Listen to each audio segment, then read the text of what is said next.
So I saw A Better Tomorrow tonight. If I sound a little bit weird, I have a cough drop in my mouth because I'm on like my 7th take, and I keep having a coughing fit because I'm getting over a bad cold. So, anyway, A Better Tomorrow. It is the second of the 3 John Woo films that Shout Studios is hosting theatrical screenings for in order to promote their new 4K restoration. And the previous one I saw was Hard Boiled, so now I saw A Better Tomorrow. This marks the second John Woo film that I've seen all the way through, and it also means I now understand the context behind the scene that is featured in the Chinese beaver meme. If you don't know what I'm talking about, I'm sure it'll come up in the YouTube recommendations surrounding this video, and I'm sure you'll probably come across it on Instagram, even if you just look it up out of curiosity. I'm not going to summarize the whole meme here, but you'll find it.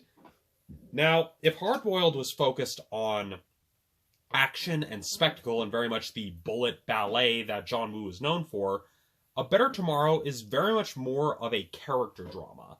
And what also surprised me is that despite being featured heavily in a lot of the advertising for this screening, Chow Yun-fat's character is not the main character. I mean, a lot of the posters and stuff try to kind of frame him as the main character because he was very much like the big famous star, at least to us Westerners. But he is very much just playing a supporting character here. It's a supporting character that has a lot more to do, as they kept giving him more scenes as they were working on the film. That's straight from John Woo himself, according to the Q&A that played after the credits. But he still very much is not the main character. The crux of the drama of A Better Tomorrow focuses on 2 brothers, the older brother being Sung-ho, who is heavily involved in the criminal underworld, and the younger brother, Kit Lai, who was a rookie cop at the start of the story. Sadly, the names of the actors is escaping me at the moment, and I can't look it up because I'm using my phone to record this review. Now, excuse me. Now, what I found really interesting was kind of that dichotomy when it comes to the exploration of nobility and brotherhood. Because kind of the main inciting incident of the story is that after a deal goes south in Taiwan, the character Sung-ho turns himself into the police so that way his protege doesn't get arrested and doesn't get shot, and spends a 3-year prison sentence essentially trying to not be a criminal anymore. Once he leaves, he's pretty much like, yeah, I'm done. I'm not going to do any of the stuff I was doing before I went to prison. I'm going to try to live a normal, straight and narrow life.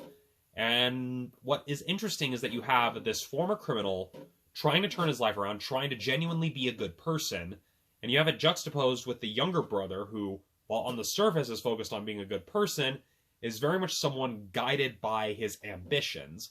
The big point of frustration for him is the fact that since his brother is a known gangster, he's not getting promoted within the police department, and naturally that leads to a source of resentment, and also leads him to doing more and more reckless things in order to prove himself as a police officer, and again, not necessarily from a place of noble intentions, but very much more in a place of trying to advance himself and attain more power.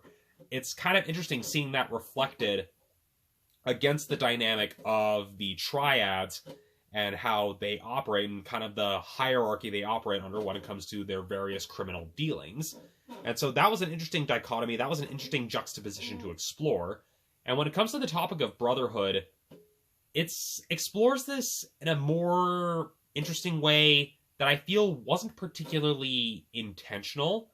It just kind of came about as a bit of a byproduct because, as I mentioned, Chow Yun-fat's character is a supporting character in this film that was given more and more scenes, but it also offers a very interesting juxtaposition where you've got the relationship between the 2 brothers, Sung-ho and Kit Lai, who are brothers by blood. They have the same father, they grew up together.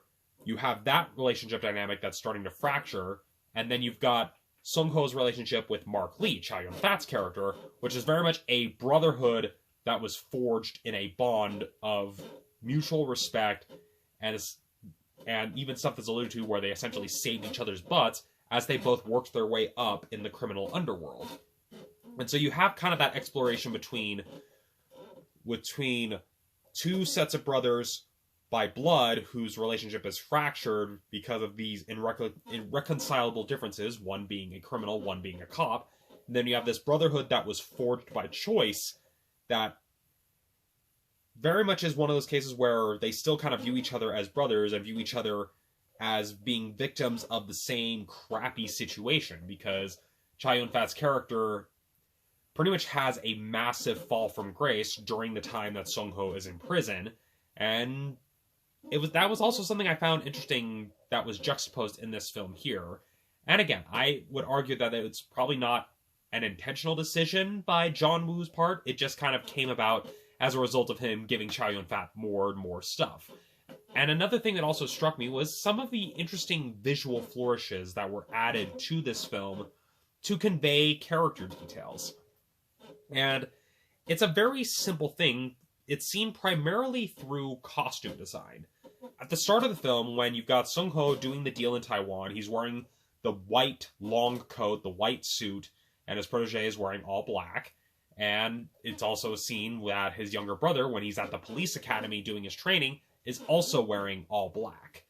And then, naturally, after things go south, the protege, who essentially becomes the quote-unquote villain of the story, is the one seen wearing all white, having risen through the ranks during the 3-year time skip, where he basically rose up the ranks and became the new top dog for the criminal enterprise. And then you've got color brought into Kit Lai's costume, further kind of adding that juxtaposition of that ambitious desire. I even remember that they worked white into his costume to kind of convey that same idea of, oh, these are two people who are both guided by ambition, even if it's not necessarily the most noble pursuit.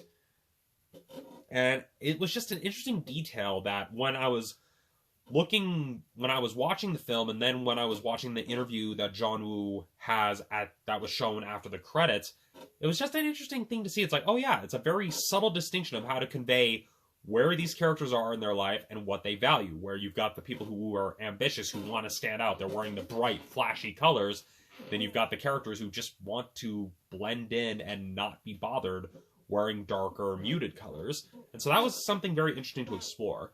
Now, when it comes to the action of this film, which is naturally what anybody's going to be watching a John Woo film to see, even though this film is a drama first and an action film second, it very much follows the same sort of bullet ballet formula, the same gun fu tropes that John Woo is known for.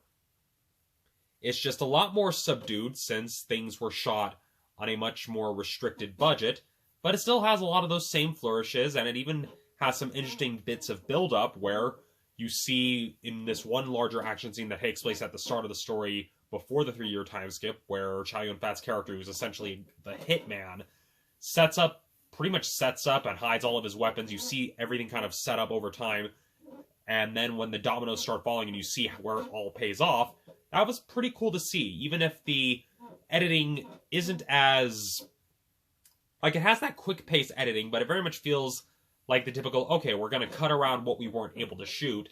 It doesn't have as much of the wuxia sort of approach that would come later with a number of gun fu films.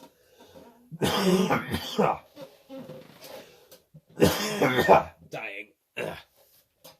And so it was very interesting to see what it looked like when John Woo was trying to tell a more serious, grounded story. Now, again, I haven't seen all of his films. I'm just saying, in comparison to Hard Boiled, which was very much about the spectacle and the action, seeing this film right after that, not immediately right after, but seeing this film so close to having seen Hard Boiled, it was very interesting to see that juxtaposition. I believe Hard Boiled came out much later after John Woo had kind of established himself, so that's probably why that one is more about spectacle. Whereas here, it was interesting to see how he took what is, at its core, a very human story and gave it his own unique spin. And so, it was definitely an interesting thing to watch, and I'm glad that I saw it, especially in a theater. With the 4K restoration, you very much see the film grain, you see kind of that grittiness that you don't really see from films anymore, because it was shot on film versus being shot digitally like most movies are nowadays. And so, yeah, if you haven't seen A Better Tomorrow and you want a more serious, grounded Hong Kong action film that has more meat to its story, I highly recommend it. So, yeah, those are my thoughts on A Better Tomorrow. And yeah, that is pretty much it. I just have to wait until April to see the third film that Shout Studios is going to be screening, The Killers. So, yeah, I will end this here and hopefully not hack up a lung. And yeah, I'll see you all next time when I next get a chance to see a movie.